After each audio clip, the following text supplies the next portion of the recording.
It is time for a Panama recap starring me, Melina Dixon, independent consultant with Pink Zebra Home. So I just got back a few days ago from the Panama incentive trip. It was awesome. And I'm going to give you a recap of what we did while we were away. Captain's log, day 1. Sorry, I'm just feeling a little silly. So we actually had to be at the airport by like 5:30 a.m. Because we had 7 o'clock flights from Charlotte to Miami. And so we got up really early. I think our alarm was set for like 3:30 Sunday morning. That really stinks. No one should ever have to get up that early, ever in the world. But we did. We packed a lot on Saturday. We were pretty much like all packed except for whatever toiletries we needed to use for Sunday morning. So that was good. So we get to the airport, get checked in. Thankfully, the security line wasn't super long. And we were on our way. We landed in Miami, and we actually got there a little bit later than we had initially thought. And that Miami airport is humongous, let me just say. So we like power walked from the gate we were at all the way to like E4 or whatever gate it was, E2, one of those. And then found out that that flight was actually a little behind too, so that worked out nice. The flight from Miami to Panama was not full, and you almost never see that kind of stuff. Usually flights are full, but they were not full. We actually had an empty seat on our little row, so we actually didn't have to sit like right next to each other. We had a seat in between us. It was great. Let's see. Okay, so we get to Panama. We get through like, what is it, customs or immigration, one of those two, maybe a little bit of both. I don't really 100% remember, but we get through all that, and there's a shuttle waiting for us that Pink Zebra set up, and they take us to the resort, and it was about a 45-minute drive, so we got to see a lot while we were on the way there. We get there, and Patty Parker, who is wonderful, was there to greet us, and there was a nice couple like cabana type boys that had like trays of like, I don't know if it was champagne or what it was, but there were drinks there waiting for us. So we get there, we get checked in, we get to our room, and it was a good sized room. You know, you think about sometimes like hotel rooms that they're kind of small, but obviously this was a really nice resort, and the rooms were a decent size. And we hung out for just a little bit, like connected to the Wi-Fi because we wanted to let people know that we made it. And then we decided to put on our swimsuits and go down to the pool. And it was around like 4:30, so it wasn't super hot anymore, which was really great too. So we hung out at the pool, met some new people that we had never met before. And that evening we had a little meet and greet, kind of like a cocktail hour. That was a lot of fun. And they actually we all got to introduce ourselves, but they had the people who'd been on the first trip come up, the second trip, and so on and so forth. And this was the 5th trip. So that was really cool. And then after that, we were actually still hungry. So a group of us went to have dinner at one of the restaurants. So yeah, that was like Sunday. That Sunday in a nutshell. Day 2 of the captain's log, or maybe it's the zebra's log. Okay, so day 2 was Monday, and that was probably the best day ever. So that day we traveled from the resort by like charter bus for about maybe an hour, maybe, yeah. We went to a national park, and I can't tell you the name, so sorry, but we traveled there and then switched from the bus to smaller vehicles like Jeeps and trucks and stuff, and went through the national forest to the Chagres River. And I think Chagres means crocodile or alligator. I get those two confused. But anyways, that's not even the most exciting part. We got in boats that were made out of hollowed out trees. They did have motors, but we got in these boats and went up the river. And the only reason I say up is because we were going upstream, so I feel like that's the right direction. So that was kind of intense because in Panama, it's the end of their dry season, so they're just now beginning their wet season, and the water levels were just not very high. So there would be like moments throughout our boat ride where we're just on top of rocks. Like there's water there, but not a lot.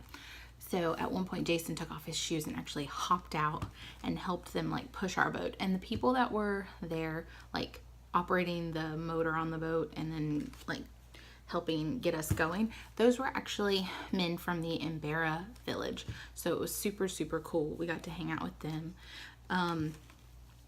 But yeah, so we get to the village and there are all these people there. Like they've got all these little tables set up with stuff that they've made. I'll post some pictures so you can see right after this of what they looked like. But yeah, super cool.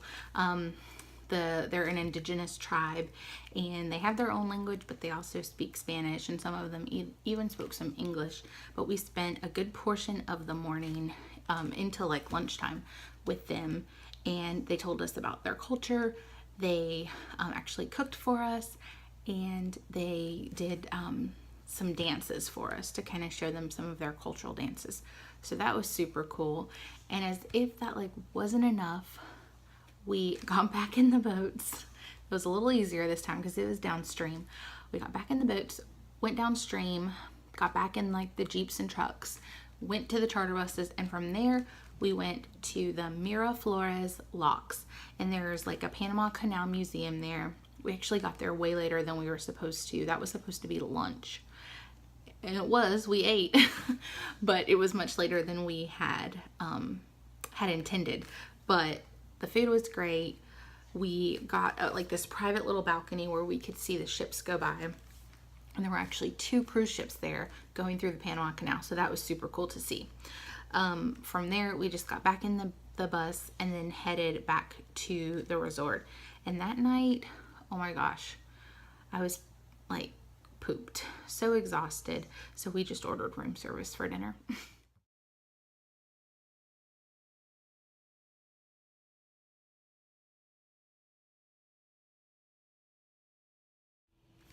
Okay, day 3, which was Tuesday, was awesome as well. Nothing in comparison to visiting the Embera village, but it was super great because we just spent most of the day in the pool just hanging out. We slept in and then went to breakfast and then just decided to hang out at the pool the rest of the day. It did rain like crazy for about half an hour, but that was it. So it was nice. We just were drinking like fruity drinks and just talking. Some of the guys were playing volleyball for a little while, but it was just great. It was just nice to just relax. That's kind of what I really wanted for the trip, just to get some relaxation in because I never relax. Okay, day 4. That was another excursion that we went on. We took a catamaran from Panama City to the Pearl Islands, which there have been some seasons of Survivor filmed there. Super cool. But they let us go swimming and go snorkeling. And I'm not even gonna lie, I'm not a great swimmer. Those life jackets were really difficult to wear. So I wasn't in the water all that long before I was like, nope, get me out. So we actually got back on the boat and just hung out for a little while. That was okay with me too, because again, I just wanted to relax. So from the Pearl Islands, we actually went to Isla Contadora, and they had a hotel restaurant there that had prepared lunch for us. And what's really cool about that island is the beachfront. There is a shipwrecked boat there that was only shipwrecked in like 2007, but it's there and it's been all graffitied and stuff. It's pretty cool looking. And then also there are other like, I guess, stores and housing on that beach that were owned by like Colombian drug cartel or something, but they had been deserted and they're really not, they're like worn down, run down. What is it? Worn down? Run down. They're all run down, and there's graffiti all over there too. But yeah, so we walked from the beach just up a little hill to the restaurant, had lunch, and then just hung out until it was time to get back on the boat. And on the way back to Panama City, Tom Gaines, our co-founder, decided that it was dance party time. So that was really cool. You can probably find it somewhere if you're in any of the Pink Zebra groups. But a bunch of leaders were dancing around the boat. I was relaxing. Normally I'm the girl who jumps up and dances, but I really just wanted to chill. I'm not going to apologize for that. Okay, so after we got back to the resort, we showered up and got freshened up from being out at sea all day. And then they had a nice group dinner and some dancing and music. And yes, I danced my booty off that night. Made up for it totally. So yeah, so that was Wednesday. It was awesome. It was a long day though, for sure. Wah wah. Now we have to talk about day 5, which was the last day. Oh, I'm so sad.